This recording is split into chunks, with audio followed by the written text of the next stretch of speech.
Hey guys, Gio here from Fandom United, back to discuss a very lengthy article from the Hollywood Reporter, one that I find very informative, even as somebody who has followed the Justice League investigations involving Ray Fisher, who plays Cyborg in Zack Snyder's Justice League, and the producers of Justice League, Jon Berg, Geoff Johns, as well as the replacement director, Joss Whedon, who took over for Zack Snyder back in 2017.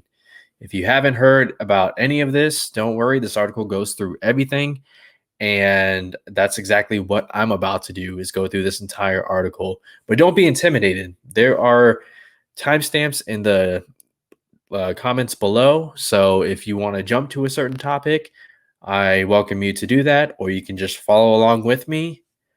So here we go. And the article is titled Ray Fisher Opens Up About Justice League, Joss Whedon, and Warner's. I don't believe some of these people are fit for leadership. A quote from Ray Fisher. Let's see what that's about.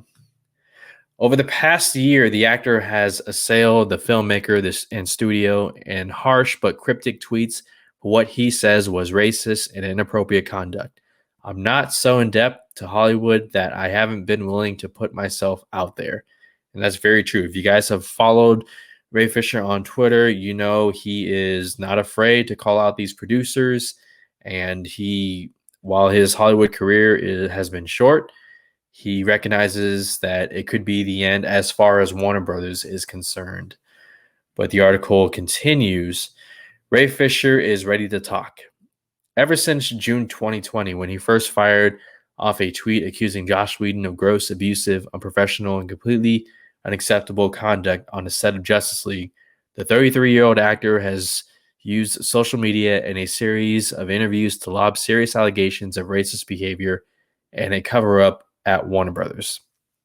For Fisher, who plays Cyborg in the film, the issue is no longer so much what happened on the set of 2017 after director Zack Snyder was replaced by Joss Whedon, though he is ready to explain that too.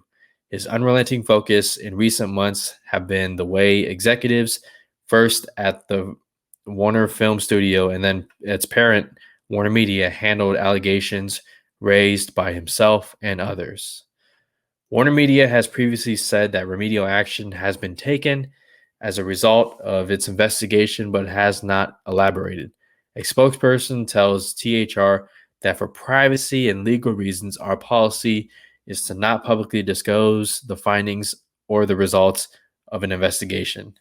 Catherine Forrest, a former federal judge who conducted the Warner Media probe, tells THR in a statement that in interviews with more than 80 witnesses, she found no credible support for claims of racial animus or racial insensitivity. A Warner Media spokesperson notes that the company made extraordinary effort to accommodate Mr. Fisher's concerns about the investigation to ensure its fullness and fairness, and has complete confidence in the investigation process and Forrest's conclusions.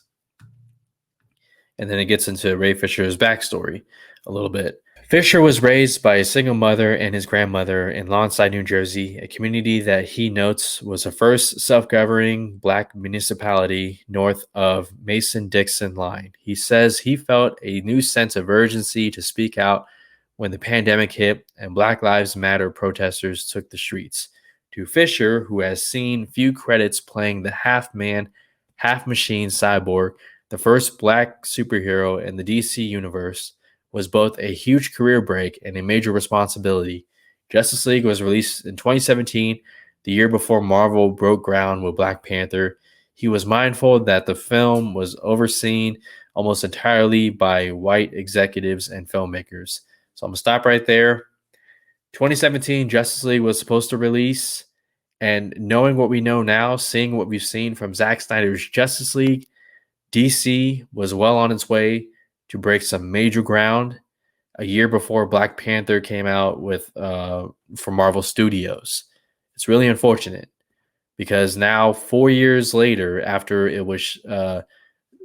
Justice League the theatrical version released, Ray Fisher is finally getting his real work seen by the whole world. So, I mean, just a little something to keep in mind.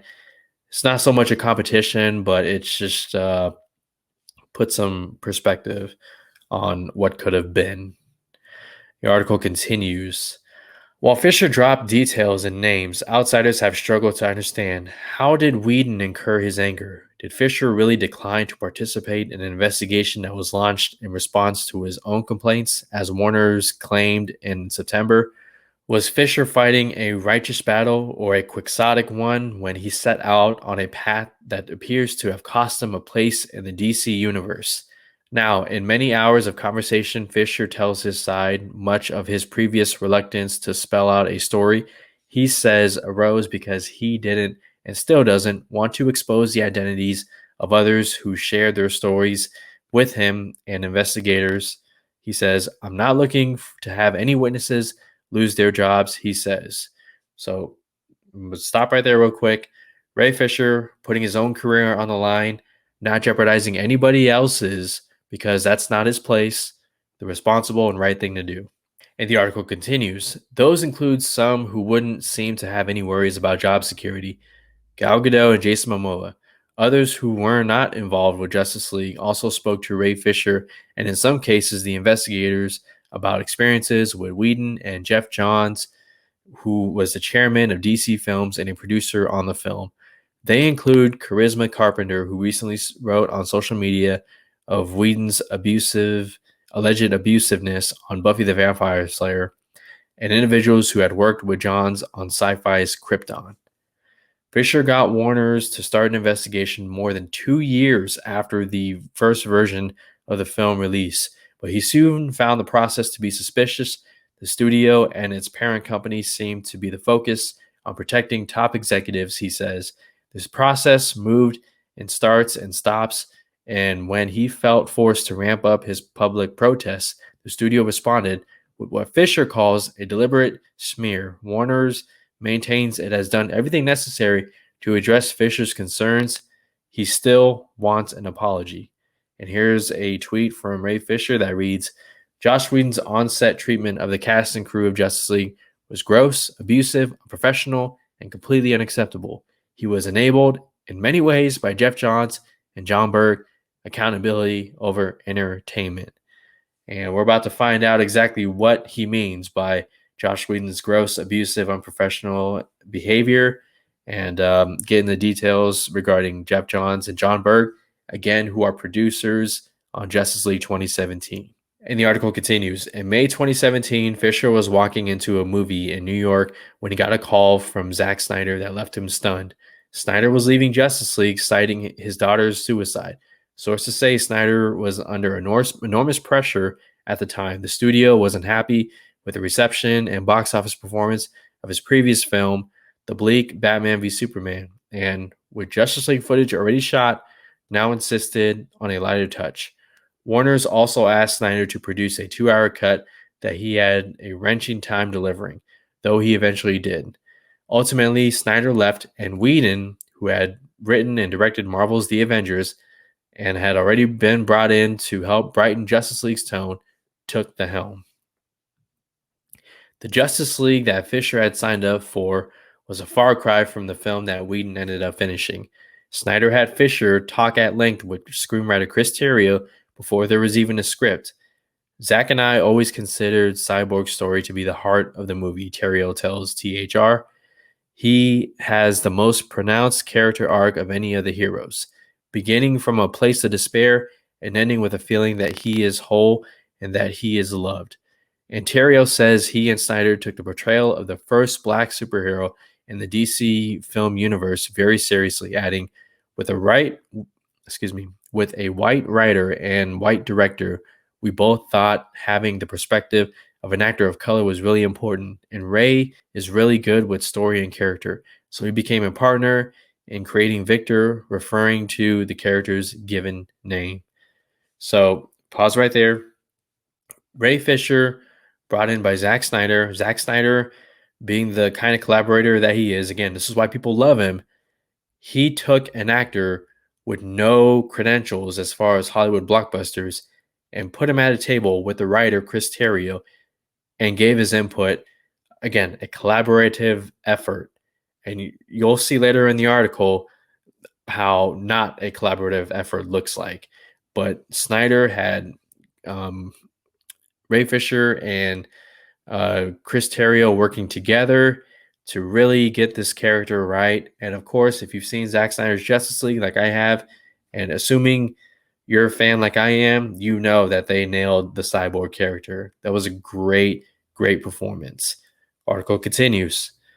When new filming proceeded under Whedon, says Fisher, he came to feel that he had to explain some of the most basic points of what would be offensive to the black community. After Fisher's reps were told that Whedon planned to make major revisions to the film, he flew from New Jersey to meet with the filmmaker in LA. When the two met at a bar, Fisher says Whedon was tiptoeing around the fact that everything was changing. As he left the meeting, Fisher was handed a revised script, which he read twice on a plane back. Gone was Cyborg's traumatic backstory, his relationship with his mother, whose loving scenes with her son were eliminated, as was the accident that killed her and led to his transformation. The material was later restored in the Snyder Cut version of the film that streamed on HBO Max. It represents that his parents are two genius-level black people, Fisher says. We don't see that every day. Whedon sent out an email asking for questions, comments, or fulsome praise, but Fisher says it became clear. All he was looking for was the fulsome praise. Trying to strike a jocular tone, Fisher responded that he mourned the loss of the Cyborg material, but was moving on. He says he had notes to avoid issues in terms of representation of the character, but in a call with Whedon, Fisher says he had barely started to talk when the filmmaker cut him off. It feels like I'm taking notes right now, and I don't like taking notes from anybody, not even Robert Downey Jr., he said. Other sources on the project say Whedon was similarly dismissive from Godot and Momoa when they questioned the new lines. Whedon declined to comment for this piece. Stop right there. So we haven't heard anything from the Avengers cast, obviously, okay?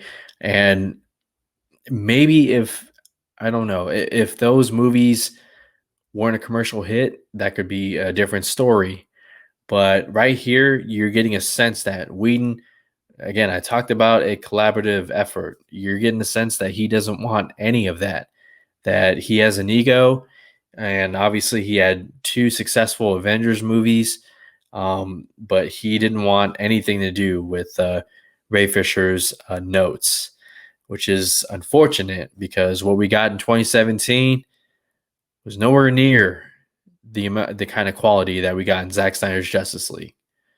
But I digress. Let's continue. Fisher turned to Johns, who says he had presented himself as a kind of mediator. But Fisher says his ultimate response was, "We can't make Josh mad." Publicist Howard Bragman, who represents Johns, denied that, but says Johns recalls suggesting that any creative pitches should happen when Josh Whedon was not preoccupied, so he would be most receptive.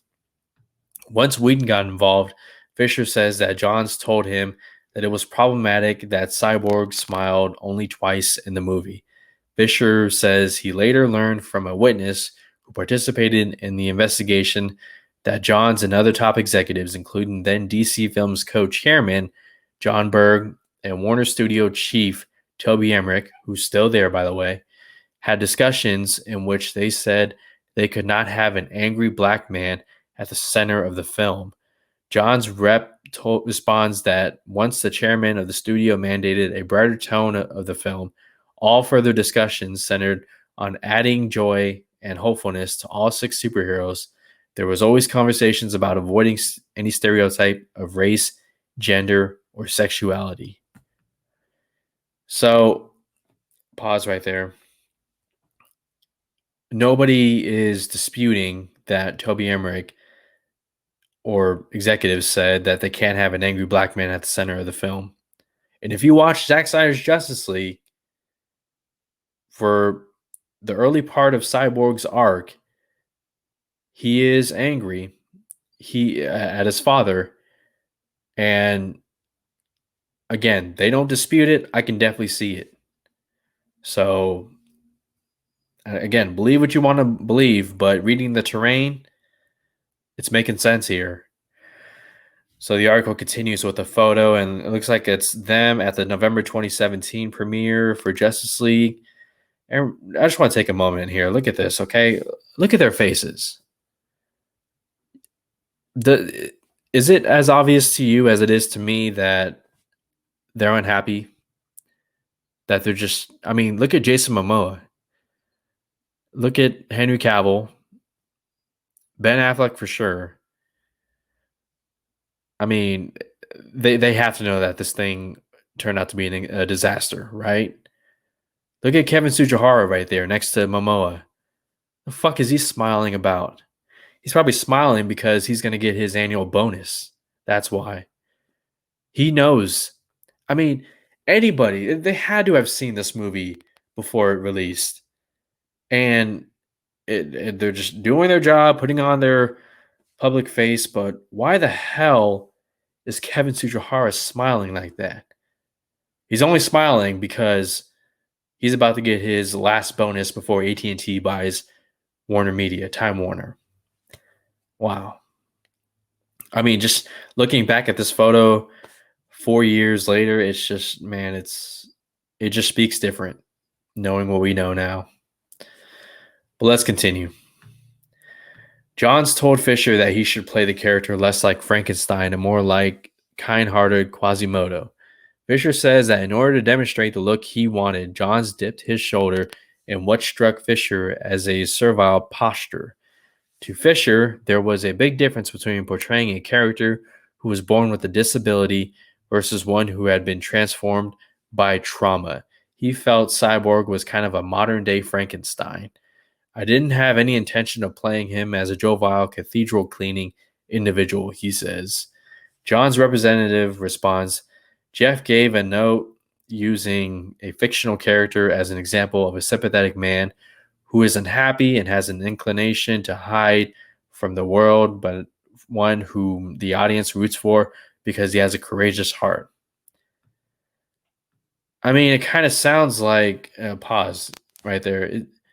Wasn't that what they were already doing? I mean, yeah, sympathetic man who wasn't happy. I mean, I think back to when, spoiler, you haven't seen Zack Snyder's Justice League, but I think about when Cyborg helped out that single mother. One of the first things he did with his powers was help out the single mother, and it was one of the more heartfelt moments of Zack Snyder's Justice League. So why ruin a good thing? I don't know. Let's continue. Fisher told Johns that it might be one thing for a non-black person to write a character for a comic, but it was another for a black actor to portray that character on screen. It was like he was assuming how black people would respond rather than taking the advice from the only black person, as far as I know, with any kind of creative impact on a project, Fisher says. Fisher says Johns did not yield. That was the last creative conversation about anything that Geoff Johns and I had. I knew I was on my own, Fisher says. Johns' rep denies that he ever dismissed any comments, adding that Fisher knew Johns, whose spokesperson requested that he be identified as Lebanese American, had evolved traditionally all white DC properties like Shazam, Justice Society of America, and others into diverse groups of heroes in his extensive work as a comic book author. Pause. Whose spokesperson requested that he be identified as a Lebanese American. How about that? Geoff Johns, his spokesperson, out of just saying, I'm a person of color, so it's okay. I've written comic book characters and made them more diverse, so that's okay. That's not okay. Really? Ugh. Let's continue. Justice League producer Charles Roven, a veteran on DC superhero films dating back to Batman Begins in 2005, says, I fully empathize with Ray that his character arc was significantly altered and shortened. I've also collaborated with Geoff over the many years and found him to be a gracious and humble man. Geoff took it upon himself to put Cyborg in the Justice League comics in the first place and has written more about the character than any other individual except the creator. He loves Cyborg. All these tensions were playing out during an extremely stressful time at the studio. AT&T's $85 billion acquisition of Time Warner, which was announced in October 2016 but didn't close until June 2018, was still pending.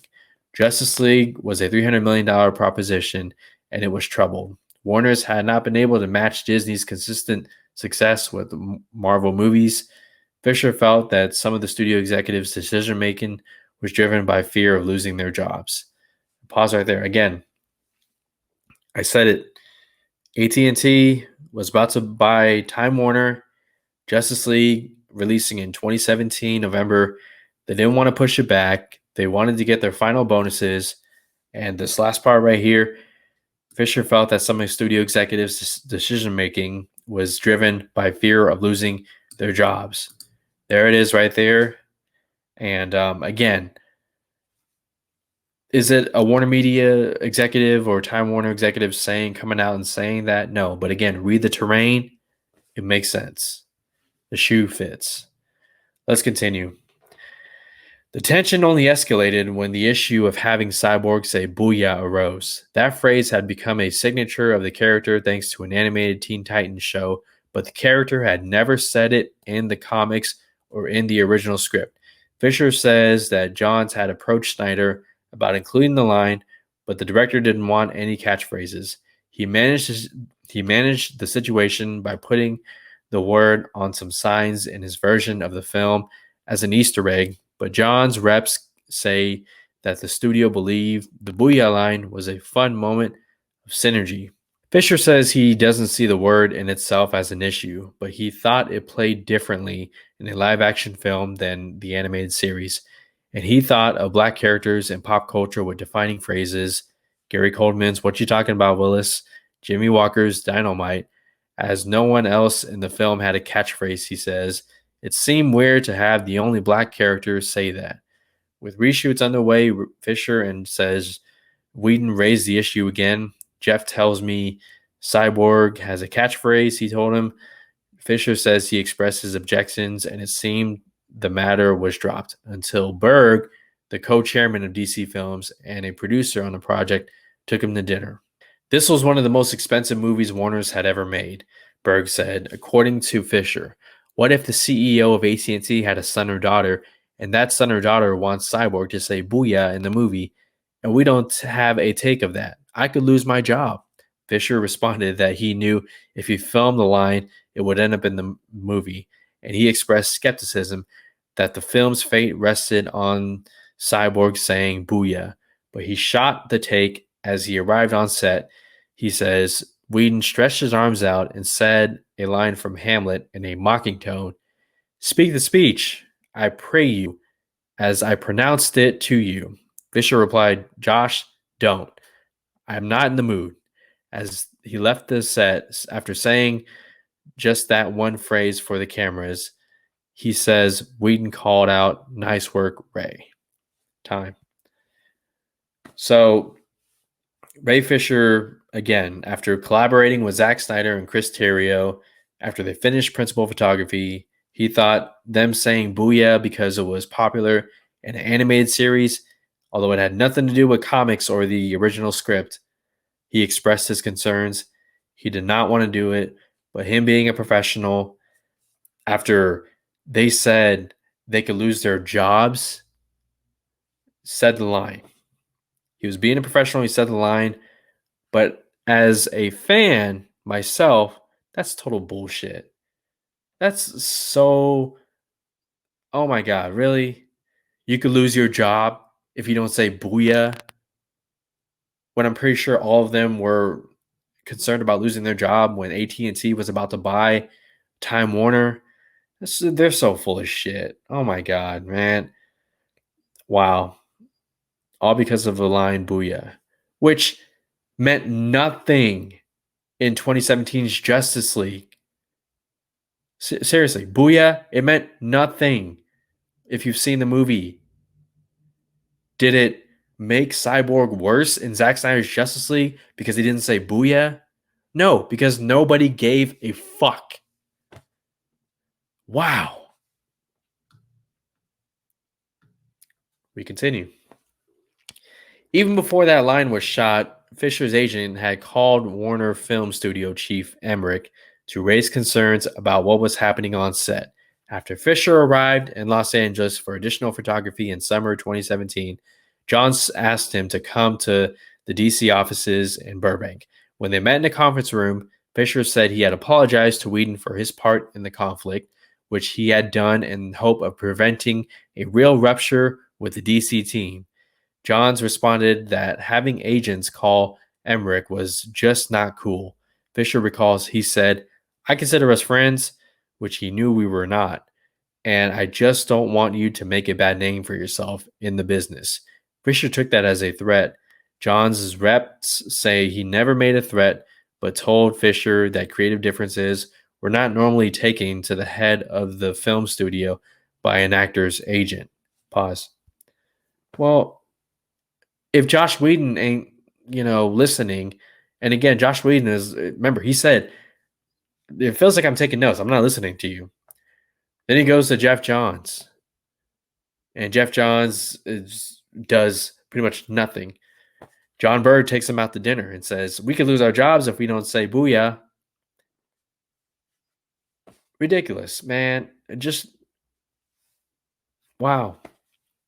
Continue. Fisher was not the only Justice League star who was unhappy. Sources say Whedon clashed with all the stars of the film, including Jeremy Irons, and one Justice League star ended up taking her complaints not only to the head of the film studio, but also to the chairman of Warner Brothers.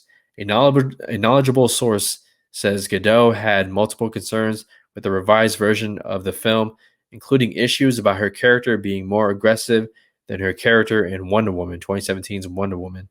She wanted to make the character flow from one movie to the next.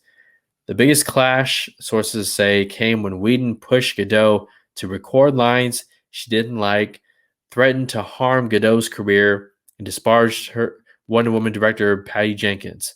While Fisher declines to discuss any of what transpired with Gadot, because that's Gadot's thing, okay, and Ray Fisher's respecting that.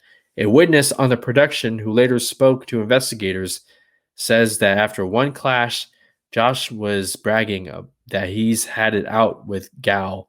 He told her he's the writer and she's going to shut up and say the lines, and he can make her look incredibly stupid in this movie. A knowledgeable source says Gadot and Jenkins went to battle, culminating in a meeting with then Warner's chairman, Kevin Tsujihara. Asked for a comment, Gadot says in a statement, I had my issues with Whedon and Warner Brothers, handled it in a timely manner. Pause. So it's looking like everybody's having an issue with Joss Whedon, not just Ray Fisher. I mean, here it is right here. Patty Jenkins and Gal Gadot clashing with Joss Whedon, and Joss Whedon threatening to make her look stupid in the movie. That is not the look of a collaborator like Zack Snyder, okay? That is unacceptable, and I really, really would love for Gal Gadot to address this or speak out, okay? I know she gave a statement, but it leaves more to be desired after an article like this. But we continue.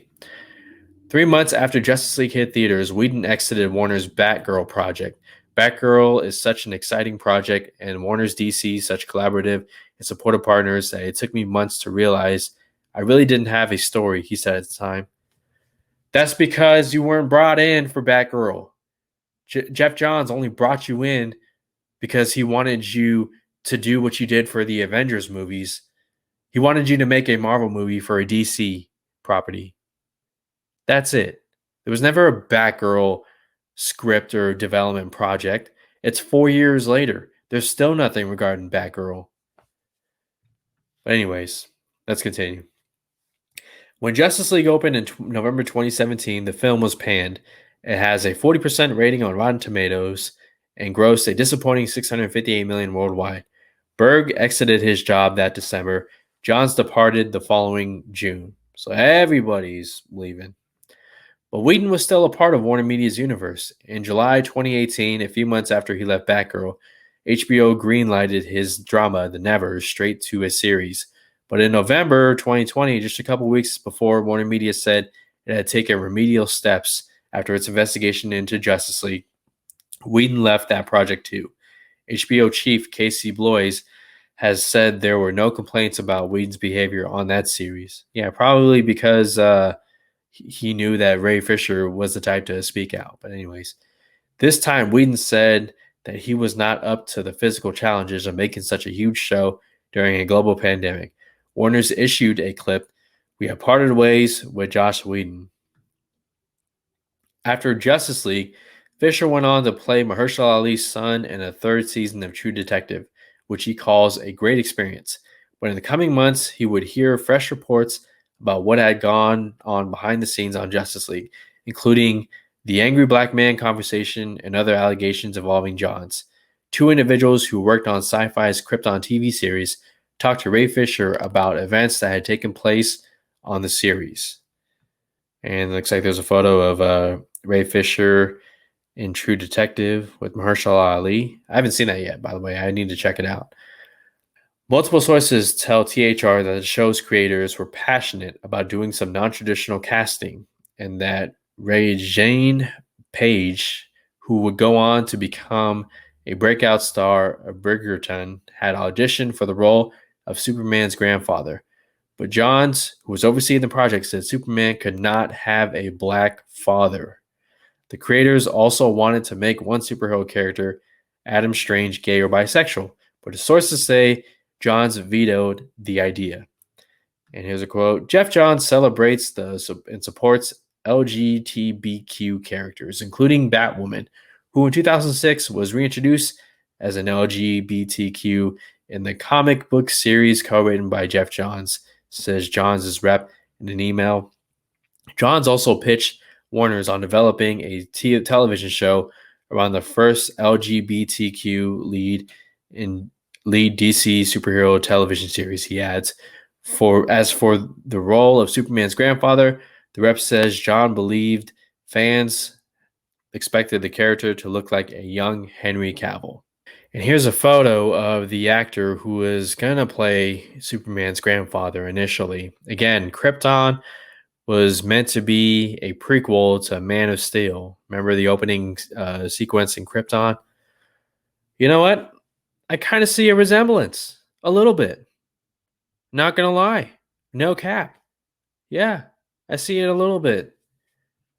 But again, Geoff Johns, nope, can't have that. By the way, my spokesperson is a Lebanese American, but we can't have that. So full of shit, man. Anyways, we continue. Several sources who spoke to Fisher around this time were willing to talk to a Warner's investigator. Among them was writer Nadria Tucker, who tweeted February 24th, I haven't spoken to Geoff Johns since the day on Krypton when he tried to tell me what is and is not a black thing. Tucker tells THR that Johns objected when a black female character's hairstyle was changed in scenes that took place on different days. I said, black women, we tend to change our hair frequently. It's not weird. It's a black thing, she says. And he said, no, it's not. Wow. Geoff Johns. Let's continue. I'm going to hold my thought, but let's continue. And there's a photo of Sci-Fi's Krypton right there. Yeah, actually, that's a nice production design. Pretty nice. We continue. John's spokesperson says, what were standard continuity notes for a scene are being spun in a way that are not only personally offensive to Geoff, but to the people that know who he is, know the work he has done, and know the life he lives. As Johns has personally seen firsthand the painful effects of racial stereotypes concerning hair and other cultural stereotypes, having been married to a black woman who he was with for a decade, and with his second wife, who is Asian American, as well as his son, who is also mixed race. Look, I understand that, okay? All right, I'm happy for you and your marriages, all right, to people of color and all that. But that doesn't mean that you know better than an actual person of color. I would not dare to tell somebody else who knows better about their culture or how, they should be portrayed. I wouldn't dare. But Geoff Johns, hey, at the time, he was a hotshot comic book writer. Yeah, he was brought in. Warner Bros. Was loving him. He was on top of the world, soon to be DC Films chief creative officer, or maybe at the time was already that. Unbelievable. Anyways, continue. By late June 2020, Fisher went public with his dissatisfaction at what he viewed as Warner's inaction. For their part, Warner's sources contend that Fisher was being manipulated by Snyder, who had hoped to reclaim control of the DC universe.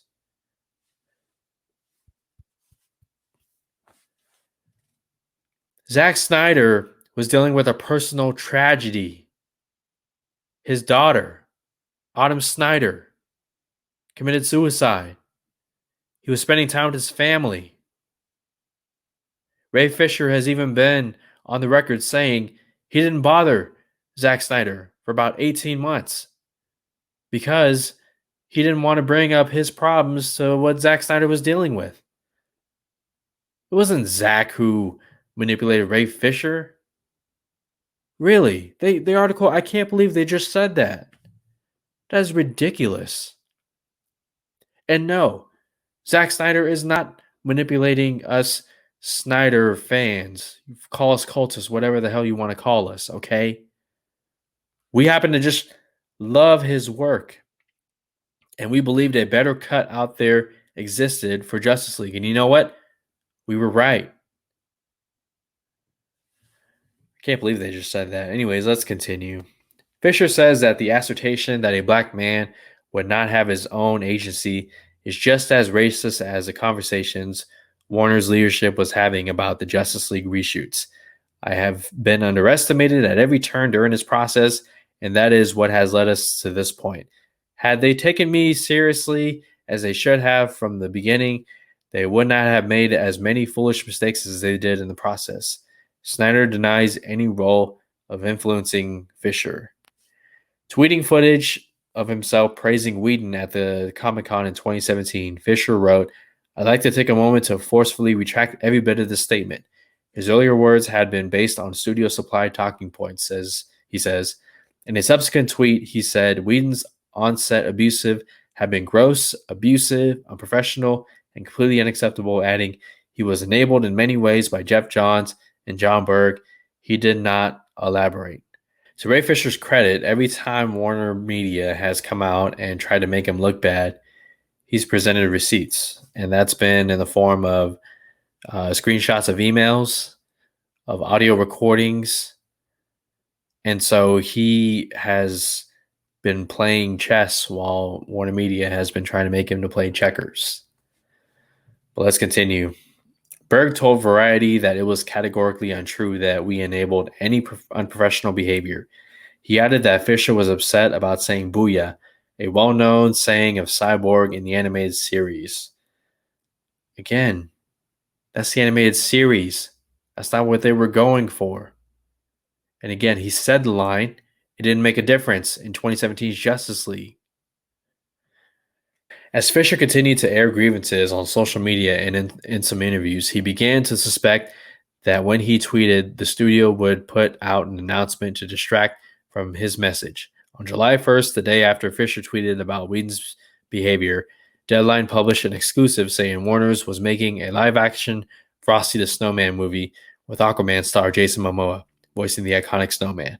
A few weeks later, Momoa pushed back in an Instagram post, "I just think it's fucked up that people released a fake Frosty announcement without my permission to try and distract from Ray Fisher speaking up about the shitty way we were treated on Justice League reshoots," he wrote. "Serious stuff went down. It needs to be investigated, and people need to be held accountable." Warner said the untitled Snowman comedy remains in development. So there's Jason Momoa speaking out, supporting Ray Fisher, calling out Warner Media, was certainly more than Gal Gadot did. And again, like I Gal Gadot released a statement, but it leaves more to be desired because what Zack Snyder and company did for her career, again, she was about to quit Hollywood, quit acting, and an argument can be made that just as much was done for her career as Jason Momoa's, thanks to Zack Snyder. And so, a project like this, I just wish a scenario like this, I wish Gal Gadot would speak out a little bit more. We continue.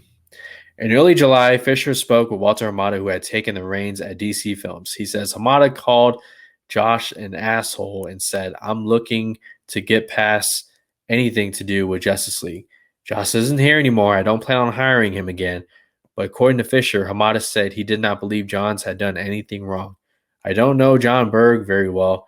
I know Josh was difficult, but Jeff, Ray, he's really getting dragged through the mud, and I'm sure you're going to get your share of the hate too." Fisher responded, "I'm fine with the hate because I know I'm telling the truth." He asked for an investigation. So you can see right there, Walter Media being partial when a film studio head like himself should remain impartial. But no, he's taking Geoff Johns' side, and he says he wasn't there in 2017's Justice League. So who is he to speak on what happened? He's just trying to save his buddy. And it's messed up. And it honestly, like a couple months ago, I stated it's really hard for me to be a supporter of Walter Hamada.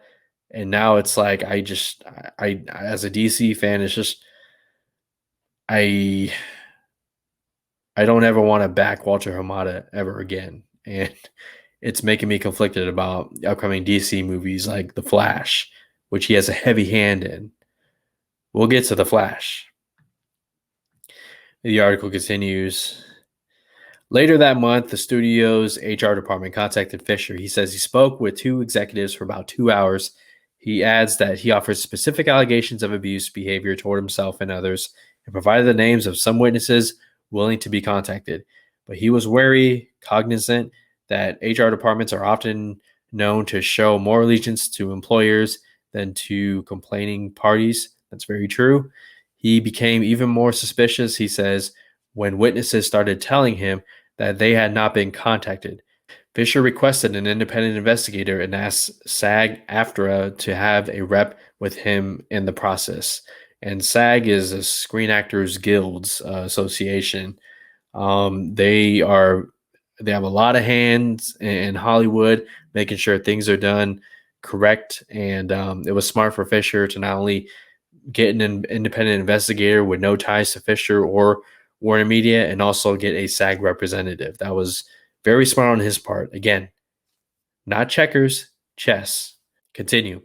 In mid August, a Warner's HR exec told Fisher that an outside investigator had been approved, but his guard went up when the exec said, "We really like him. We've worked with him before." Still, Fisher tweeted that this represented a massive step forward. But then a Warner's veteran told Fisher not to trust the investigation if a particular studio exec was overseeing it because that person had previously helped sweep misconduct under the rug. When he spoke to the investigator, Fisher asked how many times he had worked for the studio. He declined to answer. Fisher asked who was overseeing the inquiry, and he said he would have an issue if it was the executive named by his contact. He still got no answer. Feeling that the situation felt pretty dodgy, Fisher went no further. If you see the red flags, pause. Be smart about it. And that's what Ray Fisher was doing. On August 26th, the investigator provided a name citing an attorney in the general counsel's office. When Fisher looked at the Warner Media website, he found this individual was the only black attorney whose headshot was visible. And in fact, that lawyer had nothing to do with the investigation. She handled matters for HBO, HBO Max, TBS, and TNT. Fisher wondered if naming her had been a simple mistake or a ploy to lull him into a sense of security with the idea that she might be on the same team as me simply by way of her being a black person. Ray Fisher reading between the lines. Feeling ever more distrustful, Fisher continued to tweet, writing on September 4th that Hamada had thrown Whedon and Berg under the bus while covering for Johns. Unfortunately, it's not until I start talking about people specifically that the needle starts to move, he says. If they were going to continue to try and cover things up, I wasn't going to let that happen. So again, Ray Fisher going about it very carefully, trying to make sure he gets, a fair shake in this. He's not getting a fair shake. So what does he do? He uses the power of social media, a tool that can make a difference. Fisher then got a call from Berg, who said he was sorry the actor had an appalling experience on Justice League and he hadn't been able to help. Acknowledging that a bunch of straight white men had been running things, he said he hoped the studio would improve on that in the future. Berg said he had spoken to the investigator at length and truthfully. I let him know that it did mean a lot, Fisher says. I'm not beyond forgiveness when it comes to this kind of stuff. It was a very big thing for him to do. No one else in the process had reached out at all. So Jon Berg read the terrain. This stuff is getting serious. Ray Fisher is not going to stop. So he came out. He apologized. Was very respectful, like a man, and made his peace. The studio, meanwhile, defended itself that day in a statement. At no time did Hamada ever throw anyone under the bus, as Fisher falsely claimed, or render any judgments about the Justice League production in which Hamada had no involvement. The company said Fisher had refused multiple attempts by the investigator to contact him. Fisher saw that as a smear. And here's you could put a face to the name. Jon Berg right here to the left, Joss Whedon in the center, obviously, and Geoff Johns on the right. Geoff Johns being the guy who knows people of color better than people of color. Yeah, right. In early October, top Warner Media execs spoke with Fisher and his team, including a rep from SAG-AFTRA. Fisher's reps confirmed the content of the call. When Fisher pressed the question of how the investigator had come to provide the name of an in-house attorney who had nothing to do with the inquiry, a Warner Media executive on the call responded that the investigator had just pulled the name off the internet. Wow.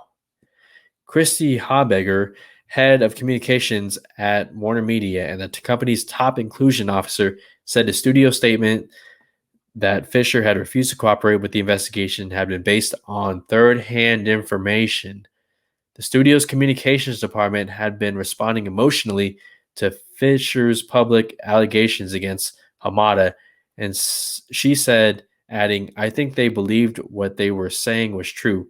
Fisher wondered why anyone at the studio, which was ostensibly the subject of the investigation, would comment at all. Pressed by Fisher, Habegger declined to say who at the studio had approved the statement, but she said she was furious when she read it.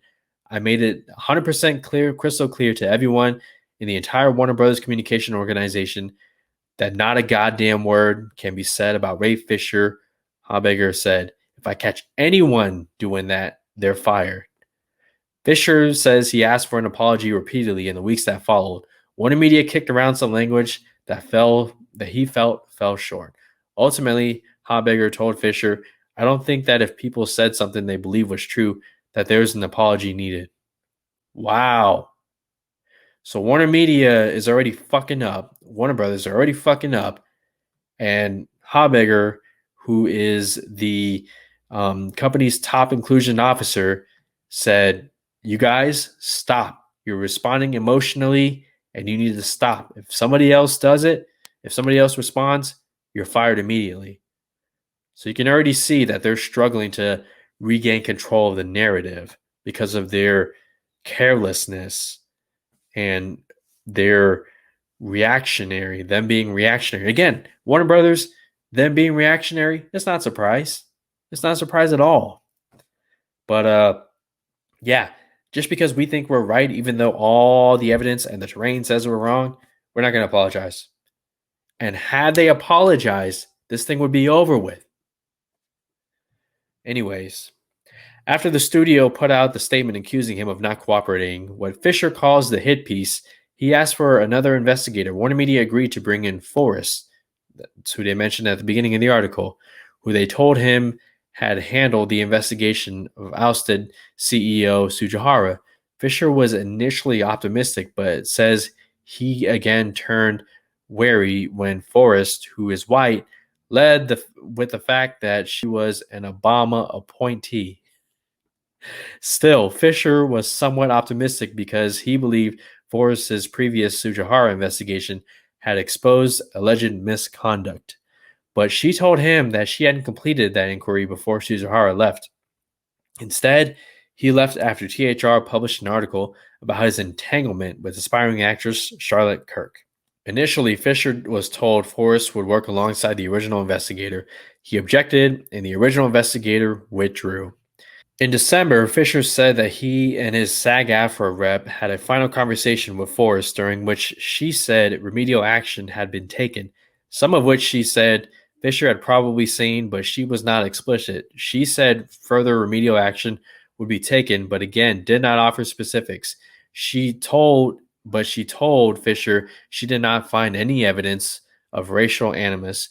Warner Brothers chairman Ann Sarnoff said in a recent interview that the investigator found the cuts made by Joss Whedon's version of Justice League were not racially motivated, but Forrest did not say that publicly. To Fisher, the information Forrest shared was so limited that it seemed the purpose was clear. She was only authorized by Warner Media to attempt to explain away anything to do with race. Warner maintains it has complete confidence in the investigation process and her conclusions. Pause. So, no, there was no racially motivated actions by the Justice League reshoots. Yet almost every person of color was cut from Zack Snyder's Justice League. From Ryan Choi, who was the head of Star Labs at the end, Iris West, Eleanor Stone, Victor Stone's mother, most of Ray Fisher's backstory. I mean, come on now. Again, read the terrain. On the evening of December 11th, Warner's issued a statement saying the investigation was finished in what Fisher calls a Friday night news dump. Witnesses contacted him asking what had happened, but he had no answers. A week later, he pressed Habegger and other execs for more information. They asked him to provide names of anyone who had told him they hadn't gotten closure. Fisher said he would not provide witnesses for their protection. In February, he tweeted that Hamada was the most dangerous kind of enabler who had shown that he would blindly cover for his colleagues and had worked with the studio to destroy a black man's credibility and publicly delegitimize a very serious investigation what lies in the press. Again, think about that Frosty the Snowman article, or think about that Warner Media executive telling everyone to stop responding emotionally or you're fired. Again, Fisher says he was referring to the September statement that Fisher had refused to cooperate with the investigation, that as well, which he feels Hamada must have known about in advance. The company responded with a statement from Forrest saying Hamada was credible and forthcoming and did nothing that impeded or interfered with the company's investigation. Fisher believes this missed the bigger picture. While he accused Hamada of undermining and tampering with the investigation in a series of tweets, he says these were specifically in reference to the conversation that he had with Hamada, in which the executive tried to dissuade Fisher from pursuing his grievances against Johns. Fisher does not, he says, believe that Hamada otherwise actively tried to interfere with the investigation. Sources at the studio, however, point to Fisher's tweets as evidence of shifting grudges and lack of credibility. So again, Ray Fisher is saying the tampering that Walter Hamada did was trying to save his buddy Geoff Johns while throwing Joss Whedon and Jon Berg under the bus. And they're trying to point to Fisher's tweets as evidence of shifting grudges and lack of credibility. Well, that's a result of Warner Media and Warner Brothers and their whole unorganization as far as, their responses and taking care of this effectively. Of course, it's a frustrating process because Ray Fisher is trying to fight against a big time studio and trying to put a stop to these misconducts and inappropriate behaviors and languages and all that good stuff. But let's continue. Before things had gone sour, Fisher was expected to play a supportive role as Cyborg in the planned movie The Flash. In June 2020, Fisher says he had a call with director Andy Muschietti that seemed positive, but the discussion hit a snag when Warner's framed a 2-week shoot as a cameo, offering only a fraction of what Fisher says he should have been paid for reappearing as Cyborg. By late September, he was upset by press reports that he was demanding to double his pay. Ultimately, the studio removed the Cyborg role from the movie, citing a December 30th tweet. The studio said, given his statement that Mr. Fisher will not participate in any film associated with Mr. Hamada, our production is now moving on. Again, because Walter Hamada tried to cover for Geoff Johns, and as a result, enabling Geoff Johns to continue that. No. And for them to go and take what sounded like a prominent role in The Flash, Ray Fisher had a conversation with Andy Muschietti to reduce that to just a cameo and then make it seem like he wanted double pay. That is fucked up and that is twisted. Wow. No surprise here. No surprise reading this article. Wow. Man. Fisher says he wasn't surprised. When I first spoke up, I assumed there was no way these guys would allow me to do my job in peace, he says. Now working on the ABC anthology series, Women of the Movement, Fisher says he knew the struggle would be costly. I'm not so in debt to Hollywood that I haven't been willing to put myself out there, he says.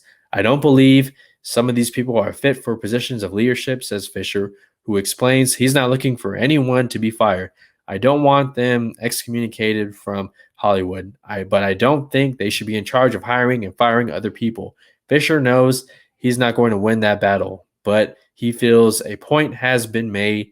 If I can't get accountability, he says, at least I can make people aware of who they're dealing with. And you know what? That reminds me of a quote from Zack Snyder's earlier movies, 300.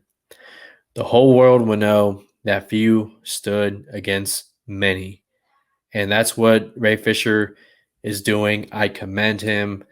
Look, I wasn't there, okay? Obviously. But my stance has been very clear. I'm very pro filmmaker and pro a collaborative effort, okay? And as somebody who has followed this for about as long as it's been going on, let me tell you, although Ray Fisher may not ever play Cyborg again in the DCEU, although Zack Snyder may not ever direct again, and maybe he's still getting some of the blame, even though it was all Warner Brothers, they've been able to get some sort of indication from Zack Snyder's Justice League releasing and being far better than 2017's Justice League. Okay. They will forever be reminded of that movie. And Ray Fisher, while he may have a short career as far as Warner Brothers is concerned, there are still opportunities out there for him. He needs to know that this ain't the end game for him, okay? And there are others out there, big names, who are commending him for his bravery. And so, yeah, there may not be any video footage or audio clips other than what Ray Fisher put out there. But you know what? Reading the terrain again, having followed this extensively for the past couple of years, man, Warner Brothers, piece of shit studio. And I'd be lying if I said I didn't completely lose hope that Ray Fisher would return in the Flash movie or play Cyborg again. Hashtag restore the Snyderverse on HBO Max and let them do their thing on that streaming service. Warner Brothers, you do whatever the fuck you want with your movies and your plan. But yeah, I just as a DC fan, again, we're stuck between a rock and a hard place. You know, I want to support these movies. I want to support The Flash because, you know, Ezra Miller, Ben Affleck, you know, a continuation in a way of Snyder's vision. But at the same time, I'm looking at this and I'm just like, unbelievable. Like, I'm seriously conflicted right now. And yes, I don't have to watch The Flash, okay? If I don't have to. Nobody's forcing me to. but I'm simply expressing my conflictedness of all of this. But anyways, thank you so much, guys, for hanging in there with me. We did it. We got through this, and I appreciate your time. I appreciate your subscriptions, and leave me your thoughts on this. I'm very curious to know how you guys feel. Continue the conversation, and yeah, let me know your thoughts down below, and I'll catch you guys on the next video. Take care.